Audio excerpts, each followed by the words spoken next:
And we are live.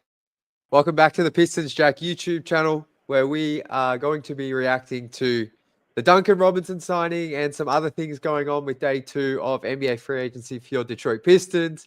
Obviously, to the right of screen, you can see I've got Pistons salary cap guru Kyle Metz joining us to go through it all. Just before we get to Kyle, I'm going to have Kyle up here for 20 minutes. I think he's got approximately. And then we're going to open up the show for anyone else to come up and talk about the team, a bit like how we used to do fan reacts during the season. So I'll drop a link for that once Kyle's gone. But let's get to it, Kyle. Some big news has happened in the past hour and a half. What's your reaction to the Duncan Robinson, I guess, signing and your insights on that, or sign and trade?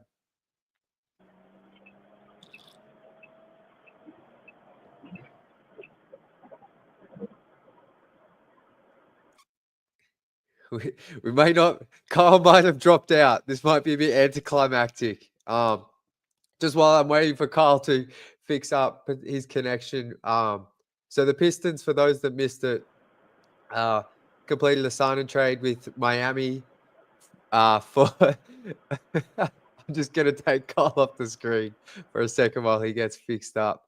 The Pistons completed a sign and trade with Duncan Robinson, 3 years, $46 million. They sent out Fontecchio and obviously added Robinson. Amara Sankofa confirmed that the second year of the deal is partially guaranteed and the third year of the deal is non-guaranteed, which I think is a positive for the Pistons. Kyle, can you hear me? Yeah, sorry about that. There's storms happening over here, so I think I lost some connection, but we should be good the rest of the way here. Okay, got you. Your reaction to the Duncan Robinson signing and how this works for the Pistons? Yeah, so the Duncan Robinson signing has been rumored for a few days now, I think, or a day and a half. So I was kind of mentally preparing for it. Earlier, as you can see, I put out the poll thinking that he might get, like the room exception maybe, or something like that. Currently, we'll get into it, I'm sure. But yeah, so just from the signing itself, the non-guarantees in the second and third year make me feel a lot better about this deal. Originally 3 for 45 or 48, sorry, was a lot. Now the Pistons can afford to do that right now. They're not like bumping up against tax necessarily, and so it's not like it doesn't hurt them. Having mid-sized contracts is good. So, but having it be non-guaranteed is better. So still very movable contract. Still brings in shooting that they're sorely lacking before this deal. And so I think it's a win from what was left that they had. I agree. And just, I mean, I've never really thought too much into this, but can you maybe just explain what a partial guarantee means? Like, so I know it sounds quite simple, but just in case people aren't aware, how that contract kind of works with the partial guarantee and then, I mean, the non-guarantee in the third year. Yeah, so essentially what that means is the partial guarantee in year 2, typically there's like a date by which there will be a date. There's like sometimes it's like January, in January automatically if it's not automatically set, or if it's not specifically set. Sometimes it's by like the first, like June 30th or June 25th or something. They'll have a specific day by which part of that contract becomes guaranteed. And so, but it becomes fully guaranteed. So let's say for Duncan Robinson, let's say it's $16 million a year flat for all 3 years. And the second year, let's say only $8 million of that is guaranteed. What that means is he's automatically getting $8 million. And if the guarantee date is June 25th, and they decide to cut him before that, then the rest of the contract is void, and they only owe him $8 million. That's what that means. The other way that works is in a trade, they can send him out in a trade and only guarantee as much as they need to guarantee to make the deal work. So, for example, if they need, let's say again, it's $8 million guaranteed, and then the guarantee date's June 25th. Okay, let's say on June 24th, they decide they want to make a move for a $20 million player, or let's say $25 million player.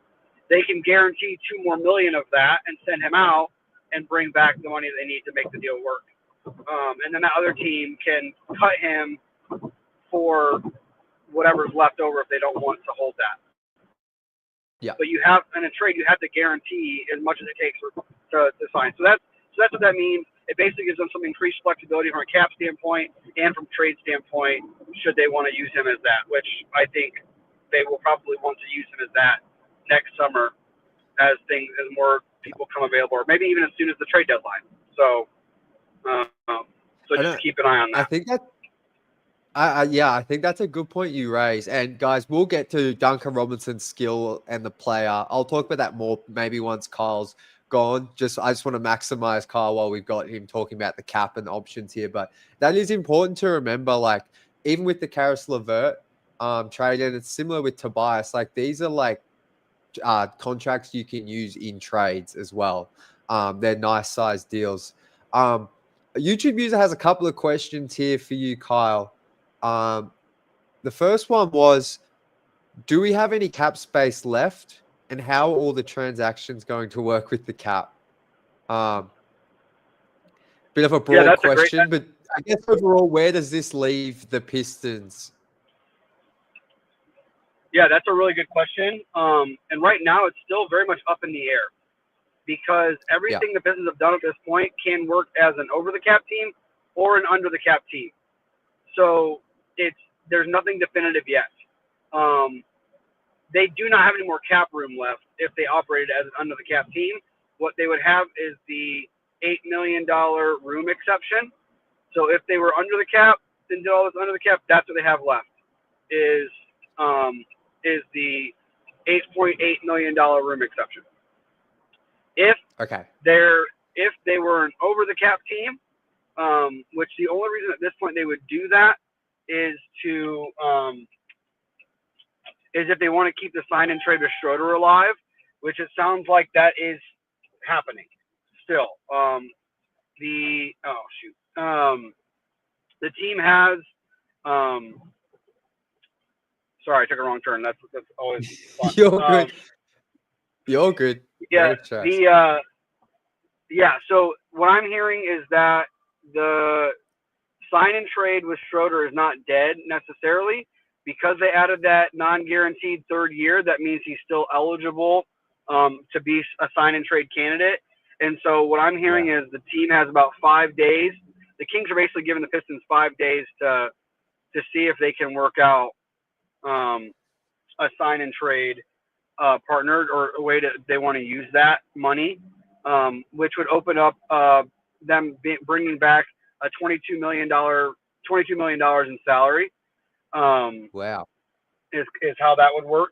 If they add Sasser to that goes up to $25 million. If you start talking Ivy, you're talking $30+ million. So the Pistons are looking into ways to use that. Again, it may be nothing. Yeah, it may be nothing. It may not come to anything. But they still have the optionality. But the only way that works is if they stay over the cap. So essentially, that's what it's going to look like if they can get the sign and trade to hold with the Kings, and they'll operate as over the cap. Otherwise, they'll probably operate as under the cap to open up that room exception, so that they can go out and sign, let's say, like a Trey Lyles or another probably backup four, would be my guess how they would want to use that. But yeah. Well, so that's what I was going to go to next. So with the sign and trade, just back on that a little bit with the Schroder and the 5 or 6 days, is there a way they can work in a third team in that type deal? Like, that's not just confined to only the Pistons and Kings with that deal. Like, is that where maybe John Collins could come into the mix potentially? Or does it have to stay between the Pistons and Kings? No, exactly. They can swing that into a third team, and that third team would be able to get off the money entirely. And so that's the benefit of that deal, is where they can essentially they can send Schroder to the Kings, and give the other team complete cap relief. So this again, where if you're looking at, $25 million, maybe they send Sasser out and they get a $25 million player back. Unfortunately, the Sasser deal is just too shy of what John Collins makes. And so, so they would have to send Clinton in that deal too, or they'd be looking at the Ivy deal that I posted earlier, where it's like maybe they send Ivy out in that deal to get up to that 30 million, and then they get some picks back from Utah. Like I would say, like if they're now, I don't think that's going to happen because, like again, if Monk isn't coming back, then they probably still want Ivy around. So anyway, so that's kind of That's super interesting though. No, that's really interesting because I would guess that a lot of the fan base would have thought that was completely dead once the Schroder news was announced by Shams at ESPN. I know, at least waking up and seeing that, I thought it was dead. So that's kind of news, and that makes sense.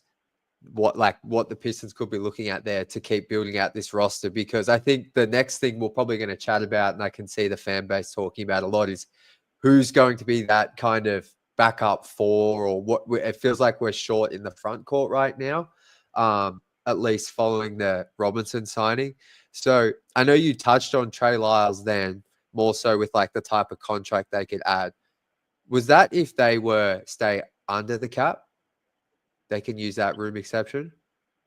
Yeah, they can use the room exception on him. I can't imagine he would command more than $8 million a year.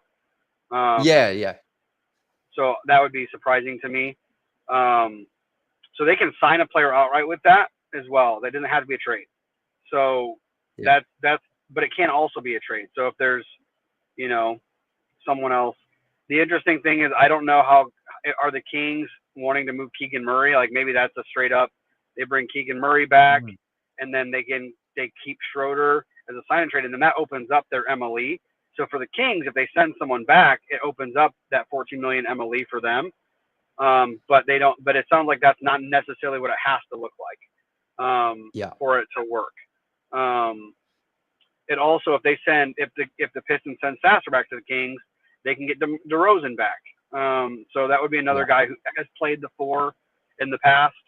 Again, I'm not saying this is what I would do, guys, so don't freak out in the comments. I'm just throwing out some names. Kuzma is someone, if the Bucks are trying to save some money, or trying to create some more moves, they could send Sasser to the Bucks and get Kuzma back, and if they in that deal he makes that range, and that would give them a huge TPE to kind of do some stuff with. Trey Murphy, again, that's going to take more assets, but that's another guy that technically they could just send Sasser, and we know how much Troy loves Sasser, so maybe you just send Sasser to or Jordan Poole. That would be another one that could potentially fit in the range.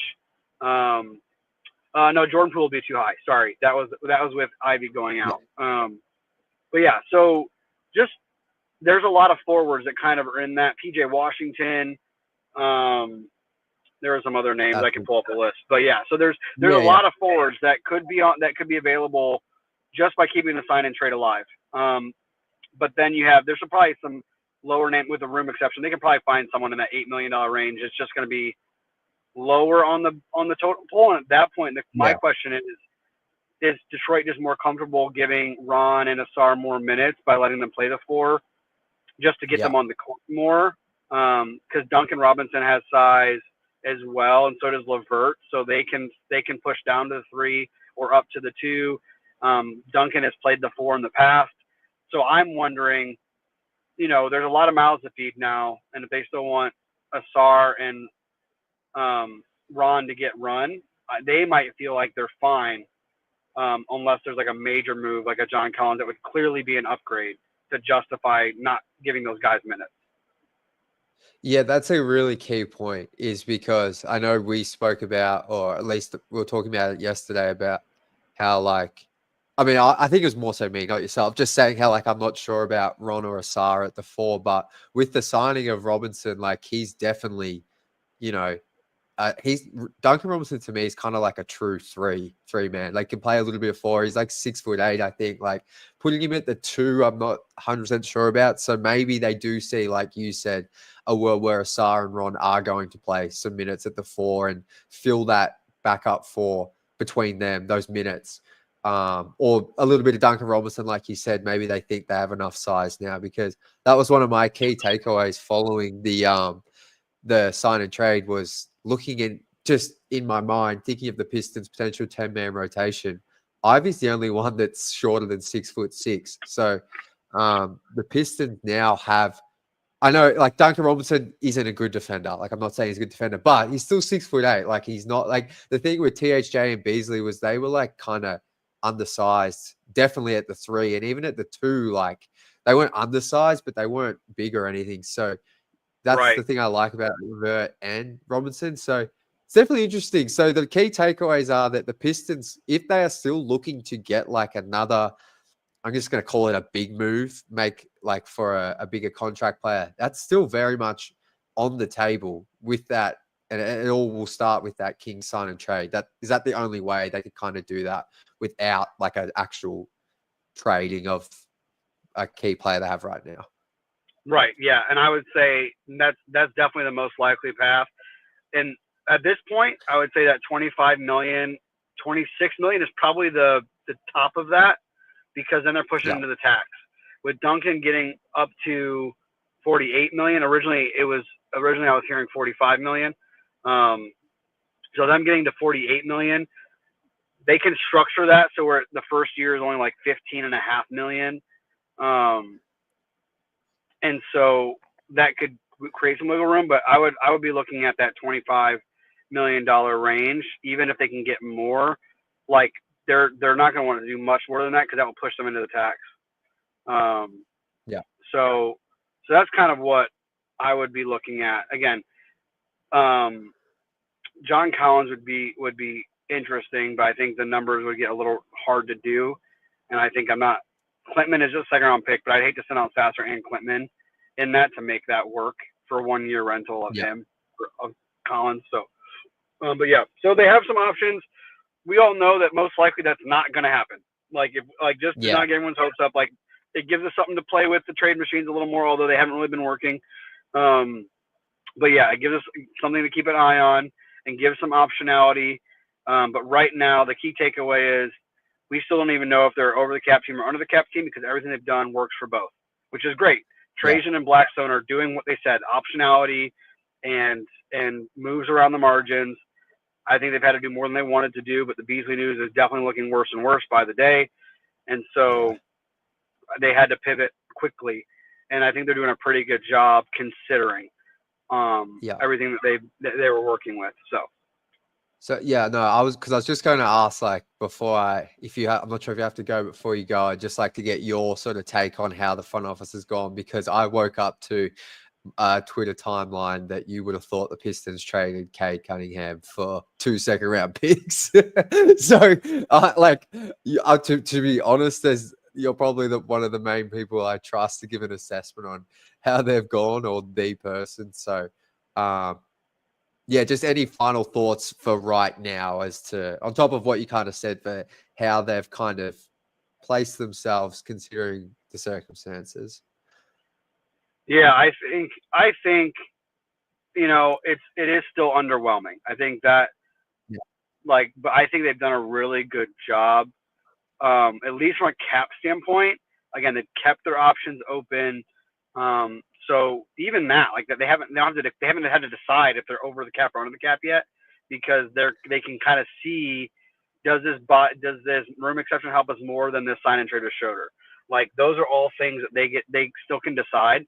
So from that standpoint, it's great. And again, those are numbers on a spreadsheet, and so I get why Duncan Robinson and Karis LeVert are not what we thought, for sure. And I still have questions about the spacing, for sure. Yeah. But the reality is, too, if Ivy is going to play next to Cade and going to be that guy, he needs to be a floor spacer. Yeah. That's facts is facts. And so either way, that was going to be something that was going to be experimented with. And so while yes, I think they would have liked to have more spacing and shooting to lean back on for when that's not working, this is going to force Ivy to sink or swim in that way. And if it's not working out by the trade deadline, now they've got multiple contracts that they can stack to go get a $50 million player without batting an eye on who any long-term pieces are going out. Right now, you've got at least two $14 million contracts to go out of guys that we aren't in love with anyway, and some that are going to be expiring soon. You still have Tobias. You can still, and honestly, you can probably do a lot without getting rid of Tobias. So at the very least, they've got optionality. They've got players who can play basketball. Yes. And it's up to JB to make the fit work. And that's where it's at. And I would love to see, again, as a cap nerd and as a fan, I would love to see another big splash and let them leverage the Schroder deal into getting Keegan Murray or getting a, Trey Murphy. But that's not going to happen. But I mean, Keegan Murray would be like, if you go out and get him, that's like your 4 of the future, I feel like. And that's your stretch 4. Like, obviously, I think I haven't watched a lot of Keegan Murray, but he can do more than shoot. But, like, I feel like that, if they are able to somehow pull that off, which I don't think is likely at all, but there's a chance. There is a chance because they're in this deal with the Kings. Like, that would be, like, kind of a pretty big-time move that would address some issues or some, holes in the roster.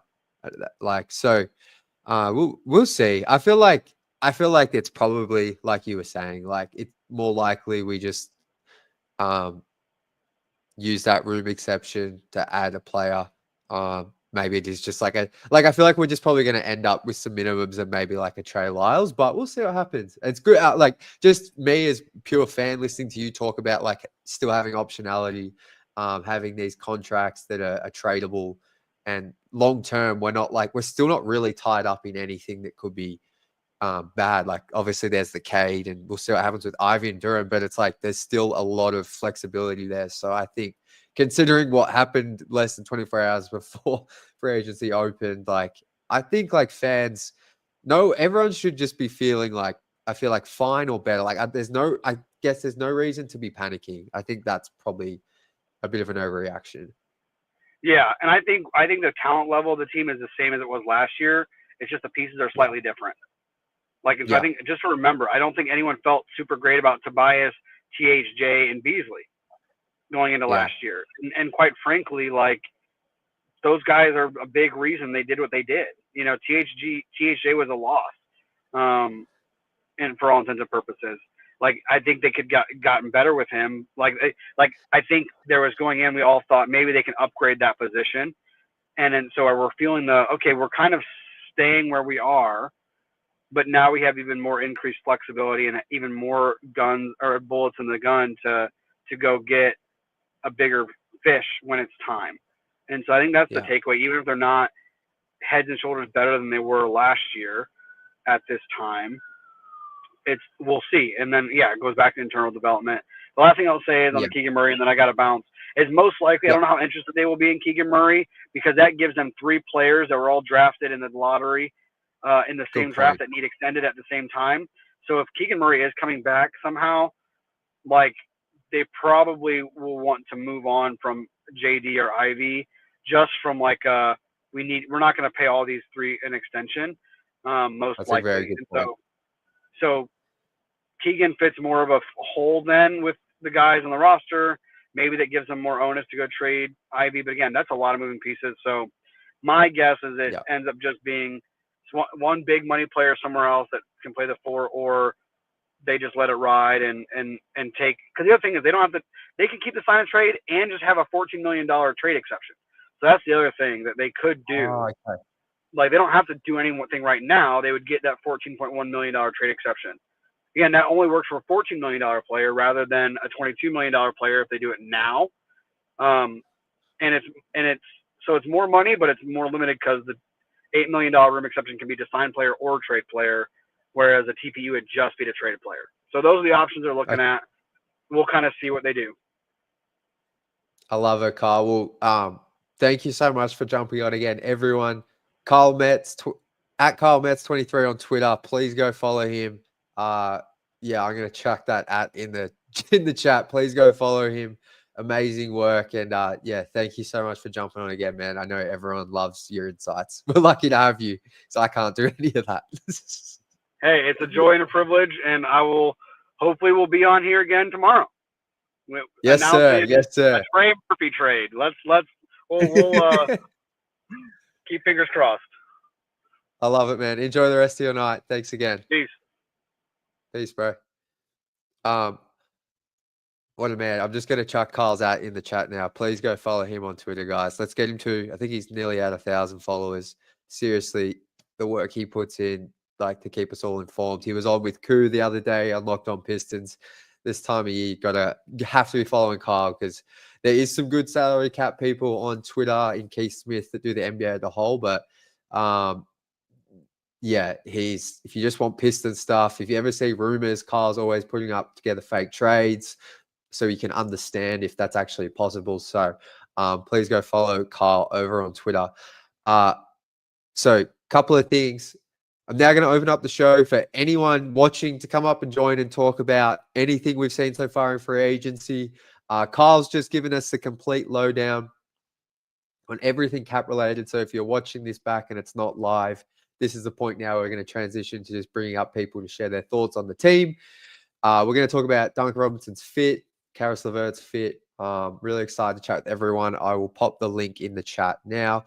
A reminder that Pistons Jack subscribers over on Instagram, you guys get the priority, and then everyone else will bring up as well. Depending on how many people come up, will determine how long each person gets. But let's just aim for, unless a crazy amount of people are joining, let's just aim for around 10 minutes per person.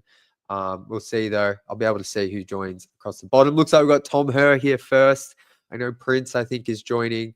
So I'll bring you out in just 1 second. Just bear with me. I just wanted to add on to something Kyle said about how the roster's probably equal in terms of talent from a season ago. And I agree with that. But what I will say is I think we have to remember as well, we have 5 young guys in Cade, Ivy, Duran, Asar, and Ron, just to name a couple, who are all, not all of them, but I feel like Cade took a huge leap last year. Maybe he stays around the same level, gets a little bit better. But Asar, Ivy, Duran, or Ron, one of them could take, or 2 of them could take a real leap this year. Ivy definitely improved last year, but his season was cut short by injury. So we have to remember as well when we're talking about this team, at least 1 or 2 of those guys is going to take another leap, I think. So, I think that's something to remember as well, because just because we're not bringing in like these new flashy players, sometimes like our stars are going to come from those younger guys for this season. So just something to think about with this roster and the leap that one of those 4 guys could take. And maybe Cade takes somehow another leap and he's a true MVP candidate, like a top 3 type guy. So, let's bring up Tom quickly, and then I'll get to you, Prince. Tom, what's going on, brother? What up, Toe? How are you feeling, man? A lot going on. Jack, first things first, you have to adjust your body clock, at least during the free agency period. You know what's funny? I literally go to bed at 8 p.m. and I try to get up early. Yeah, because I get up at 4:45, 5 a.m.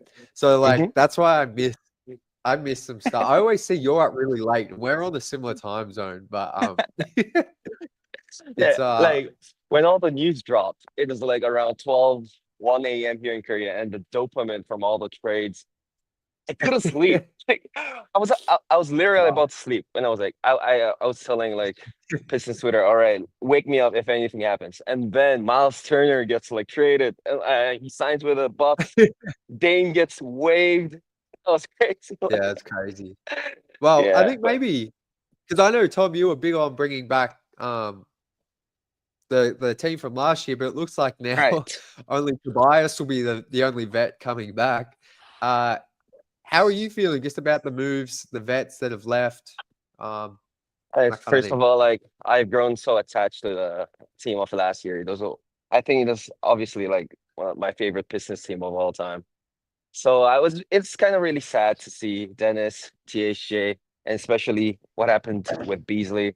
It's kind of sad to see them go, but the NBA is a business, so I understand it. So, and I think Trajan did a wonderful job about with getting Karis LeVert and with the Duncan Robinson contract, especially like how you and Kyle discussed in the second year, partially guaranteed, and in the third year is fully non-guaranteed. I think that was a marvelous job because having a shooter Yeah. like Duncan or Beasley or THJ, it doesn't only help our spacing in itself, but it really helps players like Cade and Ivy. So if because we cannot forget that Cade really reached his All NBA potential due to the spacing around him. And that's what Yeah. Troy didn't do for us. But having Duncan Robinson fill that spot, it's amazing. Jimmy Neutron. So I've I've already watched this video on YouTube, like all of Duncan Robinson 3-pointers from last season. It goes for like 30 plus minutes. And the kinds of shots he takes and makes is crazy. Like the difficulty. And because he's like 6'7", 6'8", like a lot of his shots, even though it's contested, it doesn't seem like it's contested. So it's going to be an amazing season. I'm looking forward to it. Even if we don't make any more moves, I think we will. But even if we don't, I'll be really happy.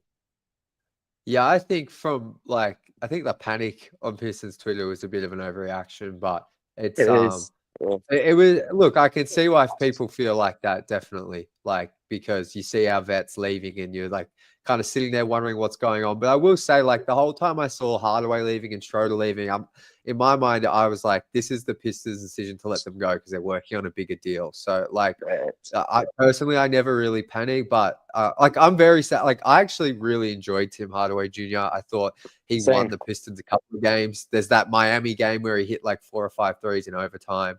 So, Right. like, I'm sad to see him go because I think he was a key piece of the culture as well. But I really like Duncan Robinson. Like, I think the Pistons still are lacking a little bit of shooting, but I think Duncan Robinson as well. Like, I love the way he moves as like around the court in the half Right. court. Like, Right. he's always moving, and I really think he's going to develop some awesome chemistry with Jalen Duren. I know Robinson Right. had awesome chemistry with Bam Adebayo, so I think there's some really exciting stuff there. But yeah, I'm You're gonna right. miss Like, last season's team, but I'm with you, Tom. Even if they don't make another big move, like a big move for a big contract player, mhm. like, I think fans should be feeling still confident about next season. Right. Like if you know, like if you I've been following Duncan Robinson for a long time because he's like he when he got that first like contract, everyone was like dissing it because it was a huge contract when he first got it. But he's not just a movement shooter. He's an elite movement shooter. But he knows how Yeah, to make use of that spacing around him. Like he knows how to yeah, use the gravity. He makes his teammates open with just his movement. And that is a skill that we really needed. And I'm so happy for like Treasure, especially seeing how Troy's like killing the Pelicans right now. So uh so yeah, I think the roster we do have a minor hole, like especially in the backup point guard spot and the backup four spot. But I think the backup yeah, point guard spot, it's kind of can use Levert, Ivy, and sometimes Asar, or even Jalen yeah, Duren for the secondary playmaking. So I don't think that's a very huge hole, but the backup four spot needs some work because Fontecchio was supposed to be our backup four, which didn't work out. But he was a backup four. But we right now in our roster, the only backup four that we have is Bobby Clinton, and we're yeah, not sure if he's ready for a big role yet. We hope he is. I really hope. I love his game, but if he's not, maybe we can like go for a backup four, someone in the mold of like Obi Toppin or Jarris Walker or Trey Lyles. Um, yeah. I'd love Kelly Olynyk. All those like so backup four KO. spots. Yeah, KO was last week. He was in Korea. So I was like, I Are you messaged him serious? so many. Yeah, he was. So I messaged him so many times. Kelly, hey, can I show you around? Like, I know good spots. Come on, Kelly. I messaged him like 4 times. He didn't reply. It was sad. But yeah, so a backup four spot, as long as we get someone like, yeah, like that. I don't think Keegan's a possibility or anything. Like, so if we just fill that spot up, I think we're gonna be a top three, top four seed in the East. And I really believe that. Yeah. No, I love it, Tom, and I like what you talked about there about the backup point guard. I'm with you on that. I definitely think, like you said, backup four is a position of need they need to fill. Like, even if for some reason Bobby Clement was ready, I still feel like you just need someone else, maybe. Like, so I never thought I'd be saying it, but I feel like Trey Lyles would kind of fit, even though maybe Trey Right. Lyles is more of a five, a small ball five. Like, I still think, you know, with what the Pistons can do cap space wise, if they don't go out for that bigger name, like Trey Lyles wouldn't be the worst I love him. replacement there. Pistons I think, legend, like he's definitely a threat to yeah, shoot it. I think Trey Lyles. He could be a defensive liability, especially in the four spots. But we have Sue Yeah, for that. Like Sue can cover so much in the defensive end, and he's gonna yeah, be playing with Ron, with Asar. So I don't think his a lack of defense is gonna be a problem. We need that size and hopefully the shooting for the four spots. yeah. I agree. Well, Tom, before we go over to Prince, any other thoughts, my brother? Where are you off to? Are you in the I'm subway going or to something? work. Yeah, I'm going the subway. I'm on the way to work. All right, I'm gonna hop in really quick. Last thoughts. I don't I don't know. Like I really grew so much to love Pistons, previous Pistons. I really hope like the Malik thing isn't really serious, but the more I read, it's the more serious it gets. So um Yeah, yeah, I really hope the Pistons will learn to appreciate like how the cap works, like how Kyle explained that the moves that the Pistons are making is actually really great. It's not risking anything. It's not giving up future picks or anything. So I think we should really trust in Trajan and believe in the Pistons. Let's go, Pistons. Detroit.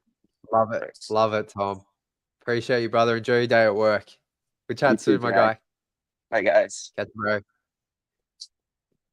Oh, legend. Plenty of love for Tom in the chat. We'll bring up Prince in a second, and I can see Matty's joined us as well. Just a reminder, everyone. So the first 25 minutes of the show, we had Kyle Metz on, talking everything about the Pistons cap situation following the Robinson deal and what you could maybe expect the team to do from now on. So if you're just joining and want more of an in-depth breakdown, first 25 minutes is there for you. For anyone who wants to come up and chat about the team, I'm dropping in the link once again to join. All you have to do, copy, paste, put that in your browser, and I'll be able to bring you up. But yeah, let's bring up Prince now. Keen to get his thoughts on what's happened the past couple of days. Prince, what's going on, brother? Hey, I can't hear you. I can't hear you. Oh, can anyone else hear me? Can you hear Okay, me? I can hear you. I think people can hear me. That's They just weird. can't hear I you. can't hear you. I'm going to bring up Matty first. Is that okay, Prince? Yeah, I can't hear you. Okay, we'll work on that. I'll bring up Matty now, and then we'll go to you. Matty, what's going on, brother? Hey, what's going on? Busy I'm past good, man. couple How are you days, doing? eh? Crazy. It's been a crazy couple of days. Right. Sometimes, like, because I'm constantly checking my phone all day yesterday, it feels like there's all this stuff going on with all these rumors, but then kind of look back and I'm like, oh, there's only like 2 or 3 signings, but there's all so many rumors and Right, stuff right. flying around. So, Yeah, I know we've but probably how all you been feeling? refreshing them feeds like crazy the past couple Yeah. days. Oh, my Twitter is just literally refresh. Especially yesterday when they announced the Malik Monk thing, I was like Right, right. on edge. We were all kind of hyped for that. I was really hoping that was going to happen, honestly. I know. Well, like Kyle said though, I don't think it'll be Malik Monk, but there could still be something there in a sign and trade. So we'll see what happens. But yeah, thoughts on the move so far? Does any stick out to you? Honestly, I How you like the feel? move so far. I think with Levert, we get a good shot creator. And obviously, we needed 3-pointers with the Beasley situation. So Duncan Robinson fits, honestly. No, I agree. I think I actually really like the Duncan Robinson signing. I think moving Fontecchio as well to help the deal, I think made a lot of sense. And yeah, I still think like losing Tim Hardaway Jr. and Beasley, like I'm not sure the Pistons have like fully replaced that shooting, but I think Right, Duncan right. Robinson is an exceptional shooter. And like I was looking at his stats, like just career numbers, not just last season. And this is like a guy that constantly shoots like 40% and not just on like catch and shoot. Like he can like shoot in a lot of different like actions and sets. So I think he's going to be a really nice player on offense to add. Right. And from what I heard, he can actually hit 3-pointers in the playoffs. So that's a plus right there. Hey, is that a shot at your guy? Man, I'm trying not to turn on him, but I'm not even gonna lie, I kind of am. Yeah, I mean, I'm kind of just waiting to see what actually happens Right. before I To like me, kind of there's a actually. lot of smoke there for there not to be any fire. Like that's kind of where I'm at with it. Yeah. No, I agree. I agree. Like we'll from the just weird tweets in January to Yeah. I don't know, it's just a weird situation. It's real weird. No, like it's even the timing of like the release, like Right, yeah. for that to be breaking, like was obviously quite intentional. I don't know who released Yeah, it, that's but what it's I like think. They wanted to that's in- release that before anyone gave him a contract, it seemed like. yeah. So that's all. Like, so I'm not saying implying the Pistons did that. I don't know who did that. It sounds like the Pistons were prepared to offer him that deal. So it's like I Right. don't think it was the Pistons who leaked that, but it certainly seemed intentional. But look, we'll miss Bees, and we're obviously very Big time. grateful for everything I he did wonder last season. if anyone will ever break his 3-point record for us, honestly, just because that's insane to make 300 threes. Like, we may never replace that, you know? No, and that's the thing. Like, I don't even know. Like, it's a great point from you, and it's something I've been thinking about. Like, as like especially before the Robinson signing, when everyone was talking about we need to replace Beasley's shooting. Like, we're gonna. It's like you said though. Like, I don't even think Malik was gonna come back and do Right, that. for real. That was like yeah. He was like one of 5 guys ever or something like that to do that. So that's just insane. He was on like an all-time heater. Like I still remember Right. in like February or March, Zach Lowe, like an NBA analyst, tweeted out something that like the season that Beasley was having, only Steph Curry had like a shooting season on volume like that. Yeah, I remember Like, seeing that at one point. Like that many on that percentage with that volume is just insane. Yeah, crazy. Like I think Steph had done it 4 or 5 times, but like that's why he's Steph Curry. But then it was just Malik Beasley. Like so. Right.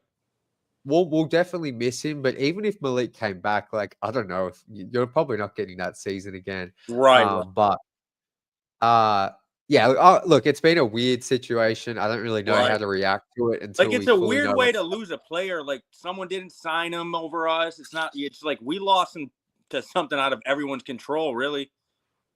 Literally. No, it was just it's a federal investigation. Like it's well beyond the NBA. It's right.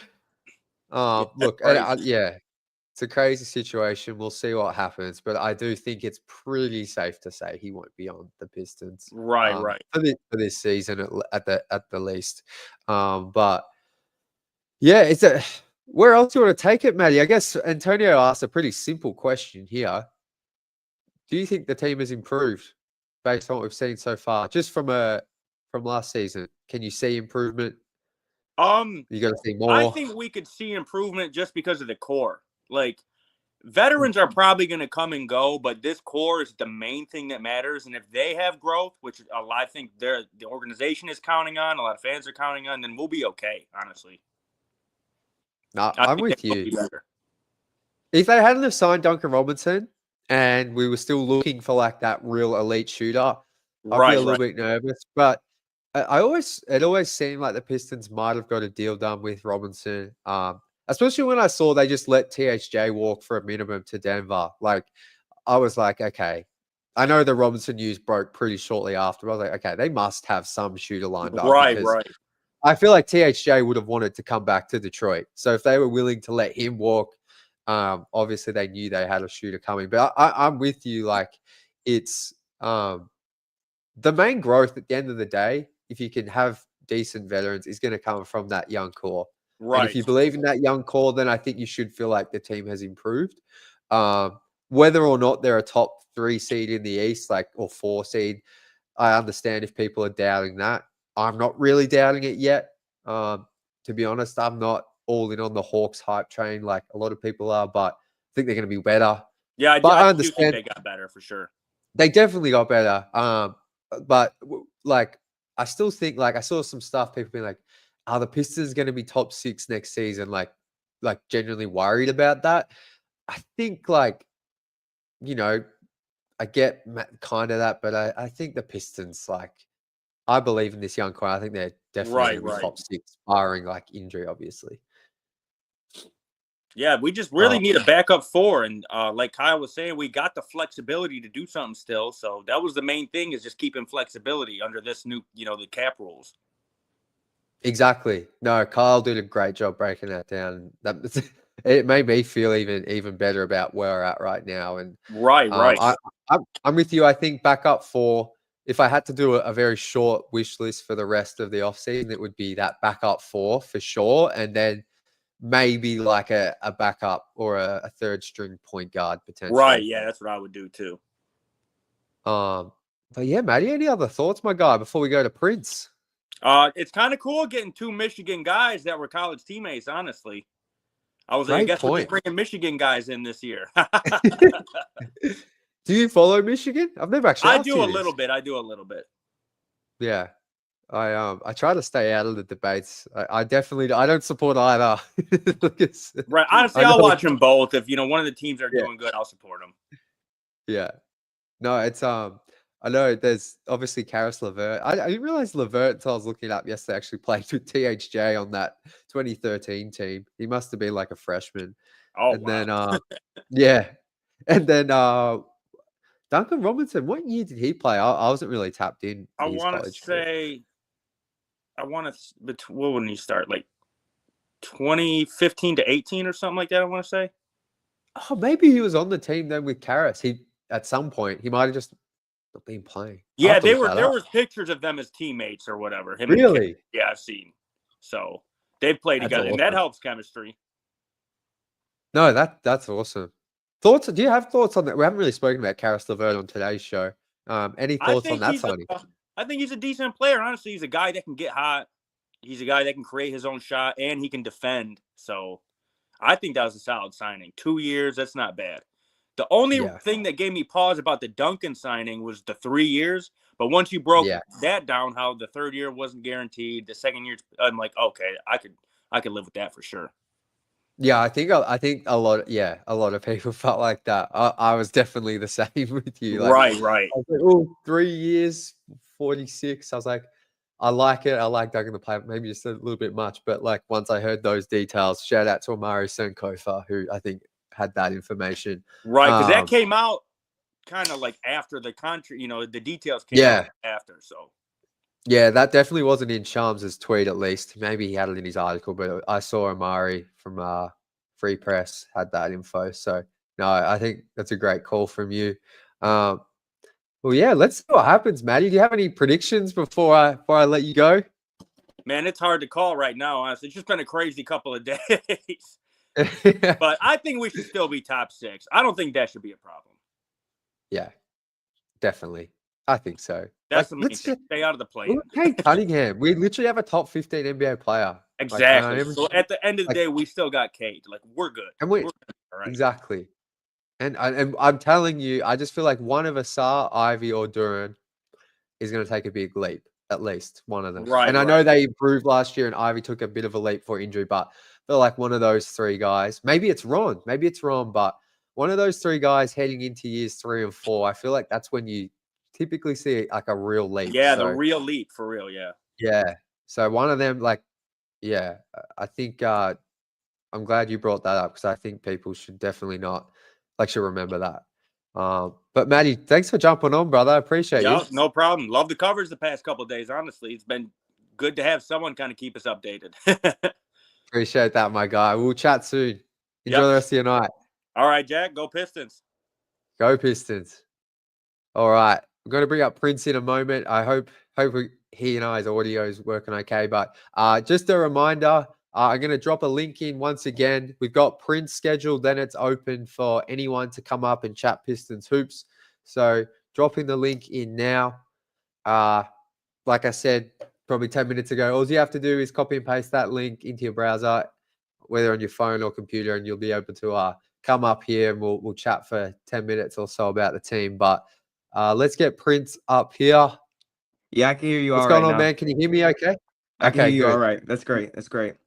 You have All me right. nervous because there's been a few times on these streams where my mic's just run out of battery. I've been talking to no one. So, Nah, I um, switched to my iPad, so I think we're all good now. got you. How are we feeling, man? I'm keen to hear your takes. Beasley, stop gambling, please. It's like Yeah. you have a multi-million-dollar contract in your hands, ready for you to take, and you decide to go on stake to go make a quick buck for your team. Oh my gosh, it's like Look, he he was hasn't been my proven guilty yet. So he has been my let's just favorite player last year. He was the best. He was the best. And yet, oh, it's time to gamble, bro. Oh my gosh. But I have a lot of different things I wanted to talk about on the podcast today. So yeah, how have you been, Jack? I'm good. I'm good. I'm enjoying the free agency. I'm enjoying some of the moves we've made. I'm loving everyone's reactions online, and it's fun. So I love this time of year. Yeah. So, number one, I got my thoughts out about Malik Beasley's prison time. I'm so disappointed in him. I just feel like you are now about to go to federal prison, and because you wanted to go ahead and gamble while you're on the Bucks, and maybe if he was on the Pistons, he could have did that too. He sold a lot of plays for us. I just don't know. I don't know. Number two, I really wanted Nickel Alexander Walker. I really wanted him, but we didn't get him, and just got to move on. I guess Duncan Robinson is cool. We lost my German goat. He wanted to stay in Detroit. He wanted to stay in Detroit. And I hate that for him because I loved Schroder his whole time with the Pistons. I was like, dang, maybe he can actually find a team that he can stay on. But no, we just have to let him go. Trajan is sleeping so good right now. Next, we overpaid Karis LeVert, in my opinion. I think he should not have gotten that much money, especially the way that he plays. And then I think we're not getting Malik Monk at all. I don't think we're getting Giannis anymore unless we give up somebody big, and I'm not willing to give up Cade ever. That's an untouchable. And I'm actually happy that wait, where is it? Wolverine bled Pistons. This is exactly what I wanted. I love how we're getting so many new people from That's why I thought Michigan. you'd be excited about the Karis LeVert deal. Not Yes. hating on it. No, I feel like he was overpaid, but at the same time, I Yeah. gotta support everybody from Michigan. Same thing with Tim Hardaway. I was so sad when he left, and then he's going to the Nuggets. It's like he's in a good situation, and I hope he gets that ring. So I feel like everybody out. Malik, he's gone. Gambling, what are you doing?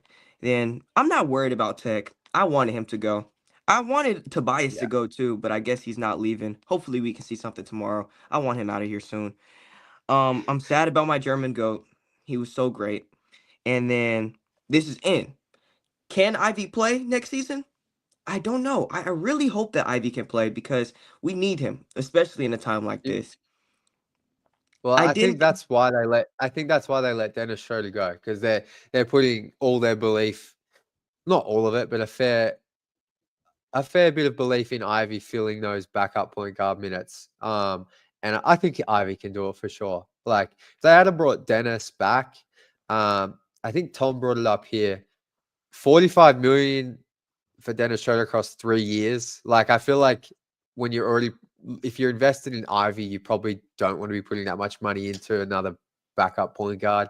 But I definitely feel like fans might be upset to see Dennis go. Like, let's not forget like some of the huge shots he made in the playoffs, especially in game 2. Like, he was the one who hit that 3 to kind of seal the deal on our first playoff win in nearly 20 years. So I understand why fans are like upset to see him go, and maybe Tim Hardaway Jr. as well. But I do think like the Pistons, I think like both players they brought in as well help the roster, maybe in a little bit of a different way. But we'll see. Like, we'll see. I wasn't surprised to see Schroder go, to be honest. It sounds like the Kings just offered way more money than the Pistons were ever going to. Right. And we saw Dennis wanted to stay. He said it himself in that. Yes, I don't know. Was that on Twitch or something? I don't know where that that was, was on but yeah. Twitch. Yeah.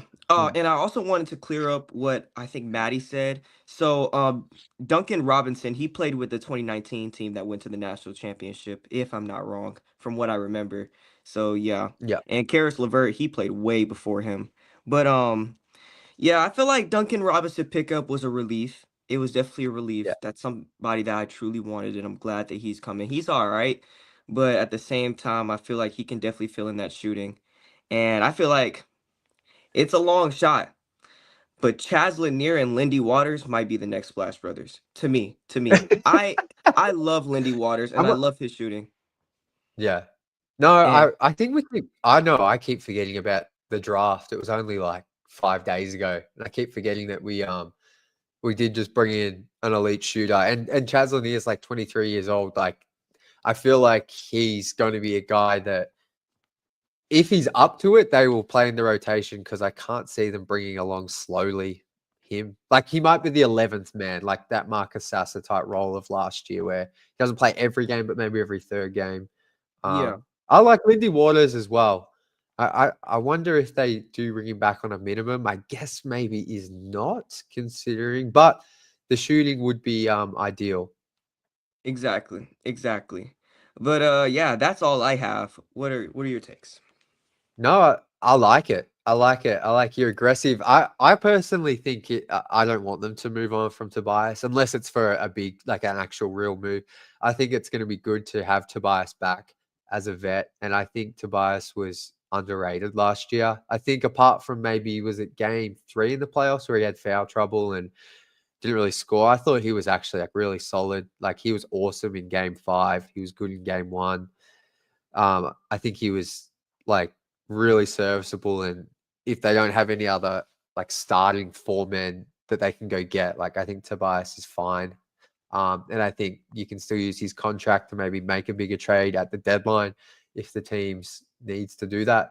And yeah, I think like there's been so much going on the past few days since the draft that I haven't even had a chance to think about like losing guys like Beasley, THJ, and Schroder, like, and how good they were last season. So, Mm-hmm. last season was just absolutely like magical. So I don't want to forget that season because it's a Exactly. season before that. Like I was genuinely depressed about the Pistons and thought we were going to be horrible forever. So, Right, right. those I I guys were key. Yeah, I hate that we lost them. I feel like I'm with Tom on running it back. I really wanted to run it back, but as soon as Malik Beasley decided that he wanted to put all of his money on gambling, it's just like it messed it up for everybody else. Like I felt like no, when Trajan said that he was gonna make small things, I feel like he was going to run it back. I think he was just gonna make like here and there trades, maybe yeah, a shooter. But Malik Beasley, he just messed it up for everybody else. Now Tim Hardaway's gone. And I'm sad about that because he was so good.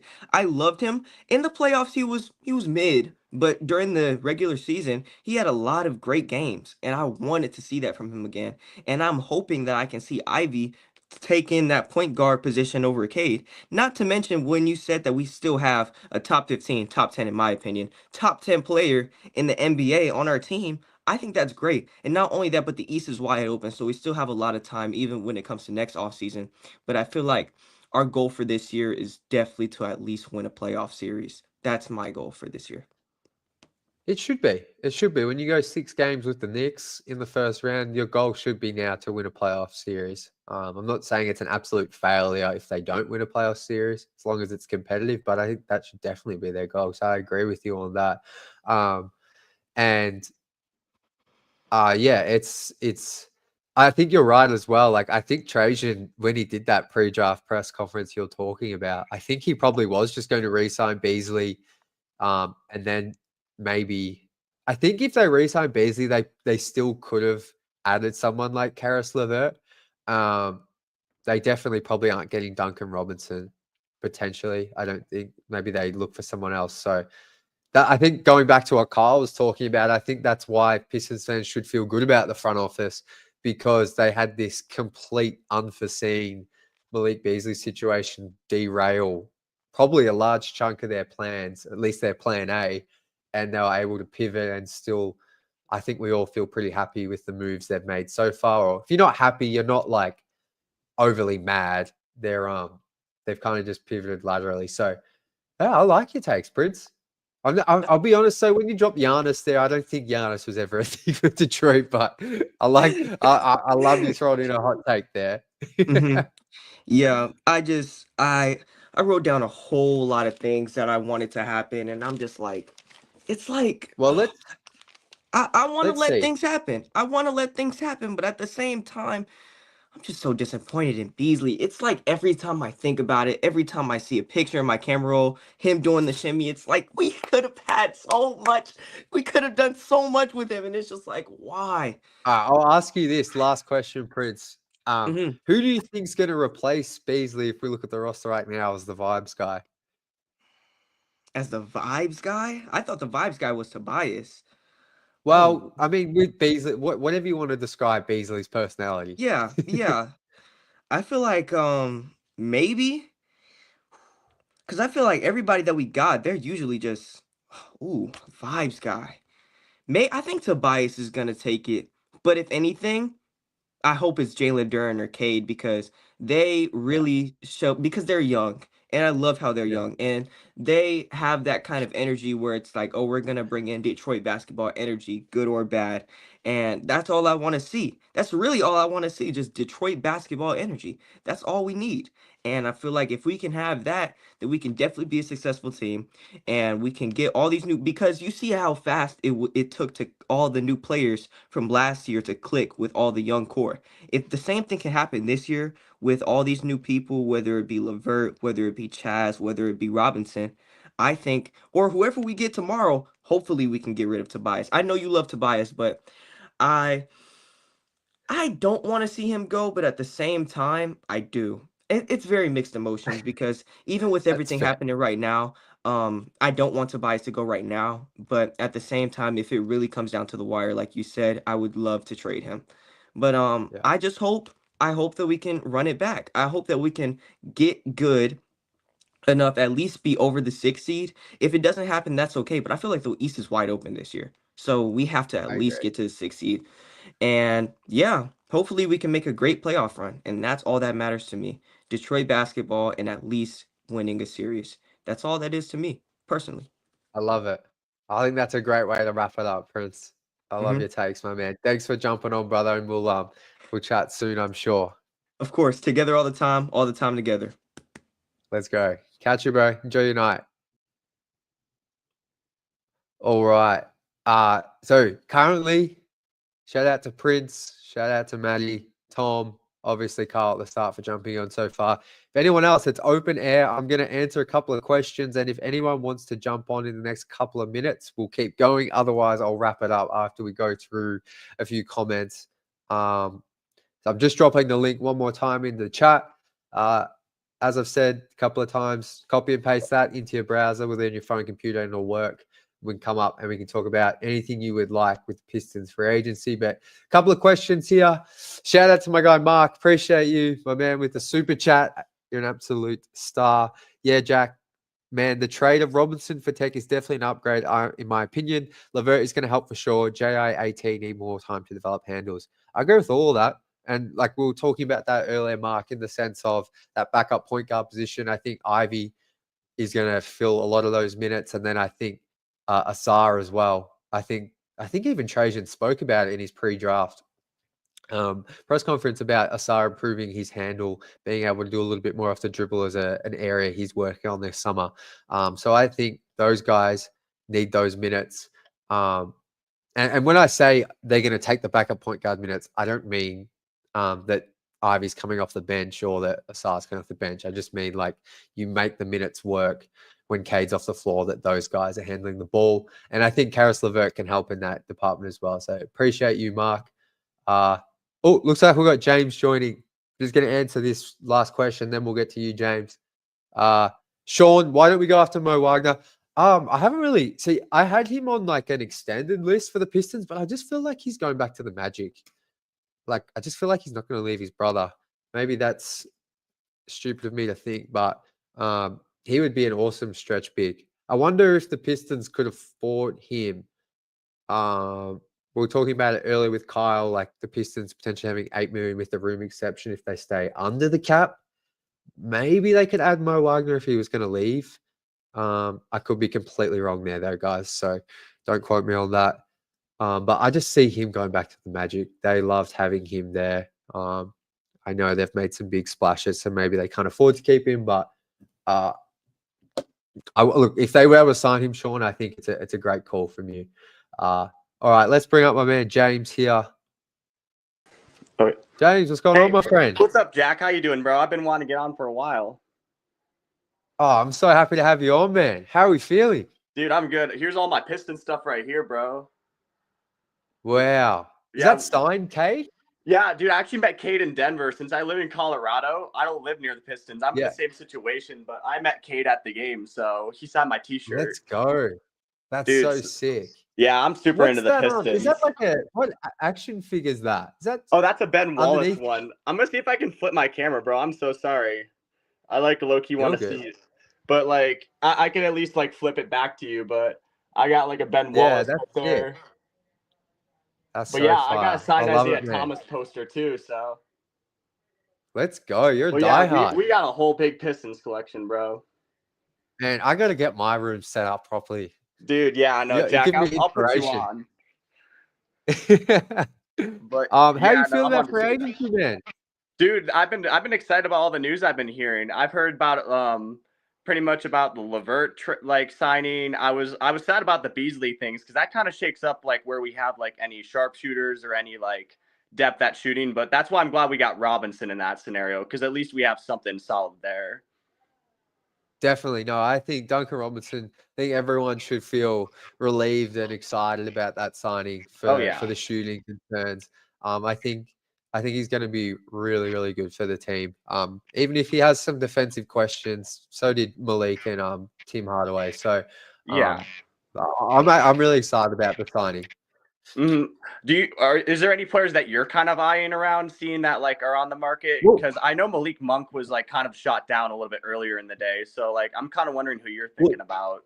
But just on that, so when we had Kyle on just to open the show, he was saying that there's still a possibility for a sign and trade with the Kings in that as part of that Schroder thing. So maybe they could still actually get Malik Monk. It's probably doubtful now, but I think for me, I think they need a stretch big, and these names are not exciting at all. But I honestly like Trey Lyles. I would not mind. No, Trey Lyles would be fire. I didn't we have him before?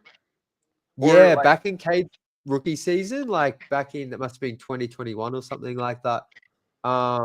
So yeah, I'm interested to see the space on the team with Fontecchio gone too, because that kind of shook up a little bit of factor too. Definitely. No, that's a great point. Yeah, we haven't even spoken about Tech. Probably should give him a bit of a shout out. I'm gonna miss him a little bit because he kind of gave some good vibes for a second, but I kind of understand the moves going on. Yeah, no, he definitely was a vibes guy. I should have brought him up before. He had a good sense of humor. He seemed kind of like a funny dude. So we'll see. They definitely need that backup 4 position is the spot that looks like the most glaring hole right now. So we'll see who they can add there. My gut is they probably don't do anything else too exciting now. But if people were looking for names they could add, I think like John Collins would be one to look out for. Maybe I still think it would be a shock, but Malik Monk could work. I'm trying to think of some other names that they could trade for because the free agents left are not good. Yeah, 100%. Like I think people like really want us to swing like really fast at stuff, but like in a way I'm like a little bit patient with it because like I feel like Langdon's made like kind of calculated moves. And I don't know. I'm way more into that than kind of the rush moves I've seen in the past because that gave us like decades of just like poor signings and like I don't know, just poor foresight. And I'd rather just have a few moments of just collect because even though we've made a few signings, it's like you can't expect them to do all in a day or two. So as long as they're cooking something up in the brain, like that's all I need. No, I think that's a great approach. I think like a lot of fans would probably put themselves at ease a bit more if everyone had that approach of being a little bit more calm instead of just wanting to see like 10 signings in the first 2 hours of free agency because I think everyone just gets a bit worked up. But 100%. I understand it. It's fun when you're seeing other teams in your conference like sign players you wanted. Like, I understand why people start to get a bit like negative, but I think the whole time like there's been no indicators that Trajan's going to do anything to ruin this team long term. So I don't 100%. want to be like. I also don't want to be that guy though that's like trust the front office at all times because I kind of did that with Troy Yeah, Weaver. So, I'm still that critical um, fan. Like I've seen things in the yeah. past, even the last few years, where I've been like on the border about. But like, it's crazy to have at least a solid year or two just not worrying as much. So that's why I'm like, Yeah. the time that we're taking right now, that's important because I don't think we've messed that up over the last year. No, yeah, and have you? I have kind of had a few laughs watching what the Pelicans are doing. Yeah, Just no, I think reminding. they're assembling Yeah. something down there. I don't know what, but Yeah, I know. I was listening to a podcast today. They're like, I like each player individually, but looking at this roster as a whole makes no yeah. sense. I So, mean, you've seen. I feel like that kind of reminds me of like our 2018-19 squads, like because that's some of the teams yeah, I had to like really focus on with like some Derrick Rose and like Seko Doumbouya. Like, there's a lot of like yeah, random names there where you're like, okay, like maybe in individual situations, but like we were never that situation set up for all those guys to do anything. So it's gonna literally, be the same thing in New Orleans, I think. no. We'll see what happens there. But I should have asked. So you're in Colorado. How'd you become a Yeah. Pistons fan? So I was actually born in Michigan. So I'm like from Warren and like all my parents, like, Okay. all my family are back there. So like every summer, like I go back there if it's a part of the season where like the Pistons are playing, which is rarely because I always go back in the summer. So it's like I always got to Yeah, catch the away games in Colorado when they play the Nuggets. So I just got to and pull they're up to always Denver and a tough bunch of the games. Pistons stuff. So Hopefully they can get a win in Denver. I can't remember dude, the last I'm time like a they won curse, there. bro. I've looked at my record. I'm like 0-5 or 0-6 when I see the Pistons out here or some shit. I Like it's think that's crazy. more a reflection. That's not on you though. I feel like that's on the how good the Nuggets Yeah. have been. The only other time I think away from Detroit I've seen them was in Golden State in 2019. I got to see them at Oracle, and that was kind of fun because I was like the only one in Pistons stuff there, and there's like a whole bunch of gold, so it was kind of funny. I love it. I love But it. yeah, Matty dude. says, Warren up, let's go. Dude, I don't know. This is like my favorite team ever, bro. Like I'm telling you, man. Yeah. So I don't know. I've been Same. following your content as a creator, and I'm like glad you're invested being away from it because it's like people don't get the vibe of like being so into something not that you can't access all the time. Like that's just No, the thing it's that just, people don't get. no, exactly, man. Like being outside of Detroit, like you don't outside of Detroit, you rarely come across Pistons fans, even like in the US where you're based. Like obviously here in Australia, it's rare as well. So I appreciate your support, bro. 100%, How brother. far is Warren from obviously I've only been to like Detroit, like the city. Whereabouts is Warren from Detroit?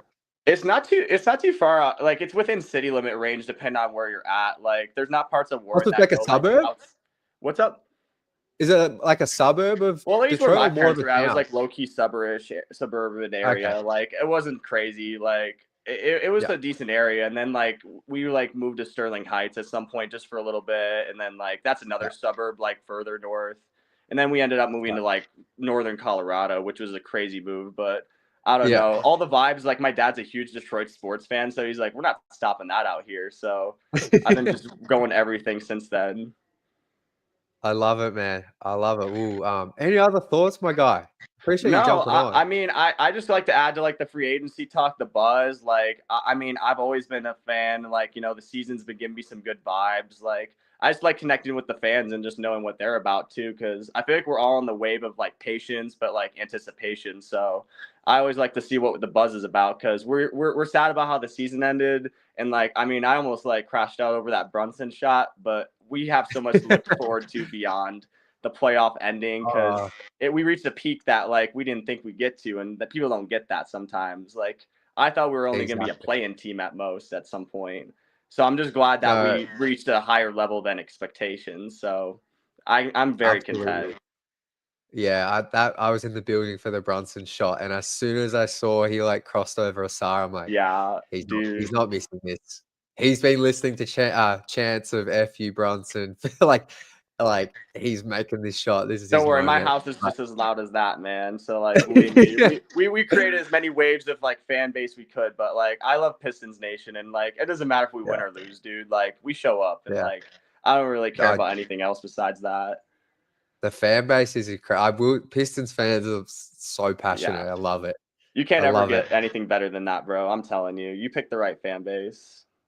No, I love it. I love being a part of it. Detroit sports fans in general, like it's just, I'd never felt it until I went to a playoff game, and I was like, holy, like this is on like another level. Yeah, Like, they still it's build just you up with happened the crazy. environment, so it's like I don't Yeah. know, it's another level of fandom where it's like no one's tuned out of it. So like I kind of like that vibe Yeah. about it.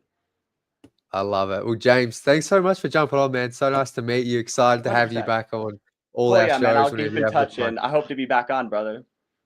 Absolutely, man. Anytime. Appreciate you joining. Yes, you have a great night, Catch you, man. Jack. See you, bro. Bye. Right, peace out. A legend. First time guest on the show. How good. Well, like I said before, anyone else, I've got a couple more questions to go through here. But if anyone else wants to join, here is the link. We will keep the stream going. But I saw, who was this? Keon TV. I think we need a bigger center. I don't know who is out there. Yeah, that was a surprising thing for me about the Big Ball Paul re-signing. I really like Big Ball Paul as a player. I think he's a backup center on a lot of other teams in the NBA. There's just a lack of size that is the thing he doesn't provide, especially because Stu is somewhat undersized, even though I don't think like it impacts his game too much. If Stu is injured, you kind of lose a lot of size, or if JD's out, you definitely are undersized in the front court. So I feel like, I don't know, like if I'm looking at the centers, because whoever they add as a center would definitely be a minimum if they go down that path. I mean, like there's Jackson Hayes, not really interested in him. Who else do we have? I'm just scanning through a list here as we speak. Bismack Biyombo. That would be another minimum guy. He's like a 6'11" player. So I don't think they will add that true 7-footer, to be honest, but those are just a couple of names I could see being signed to a minimum. And then Carter here says Melton. So Melton, did he do I think he injured his ACL because he was playing really well with the Warriors. Let's see, is he on this list? Maybe he's under contract because he's not on my free agency list. So I'm assuming that might have to be a trade. Anthony Melton, I wonder how he fits now. They probably don't have that much room for him on the roster.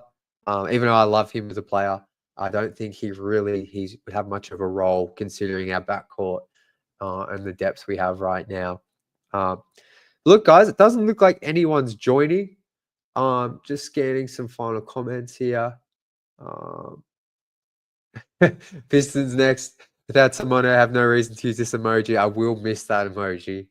Shout out. Yeah, so I assume this is about the sign and trade. Yeah, that's what Kyle was talking about to open the show as well. He's hearing that there is still possibility the Pistons do a sign and trade with the Kings. They have 5 or 6 days, I believe, to figure that out. So if there is going to be another move where the Pistons bring in a salary of around $14 to $50 million, $14 to $15 million, it'll be via that sign and trade with the Kings. Otherwise, it looks like the only options they have left are potentially a room exception of around $8 million if they stay under the cap. So we'll see. We'll see.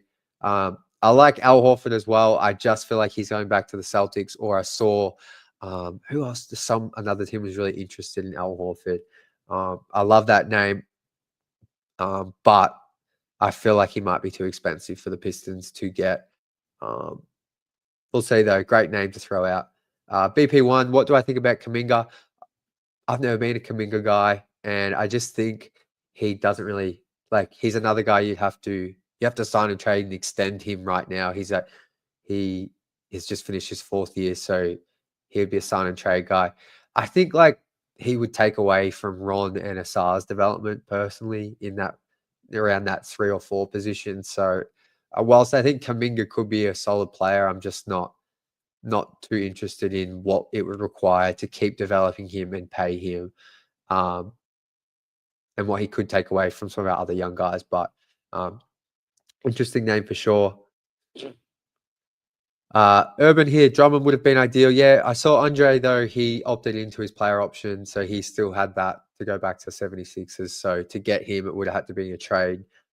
So he'll be a free agent next year. So there's still that chance for that reunion. And Josh, let's end it here. Who is Detroit getting next in free agency? I have no idea, but I would say it's either going to come via the sign and trade with the Kings in another player they add, or they are going to probably fill out the roster with some minimums and maybe sign. I know I keep throwing this name out here, but it's just kind of the realistic one I can see is a Trey Lyles type player that can shoot and play in the front court. Because there's really not much else on this free agency list that jumps out to me. Maybe I would be shocked. Maybe they try and sign a backup point guard, like a true backup point guard, but I don't think that would be a priority. I can see a name like Kyle Lowry here, but I don't think that's going to be the case. We'll see though, guys. Great show. Thank you so much to everyone for joining. Once again, like yesterday, definitely one of the biggest live streams we've done. Any more news breaks, I'll be back tomorrow for a day 3 kind of recap. So stay here. If you haven't already, if you could like, subscribe, really appreciate it. Just help keep this channel growing. And yeah, that's going to do it for today. Exciting day. And yeah, let's see what happens. But until tomorrow, as always,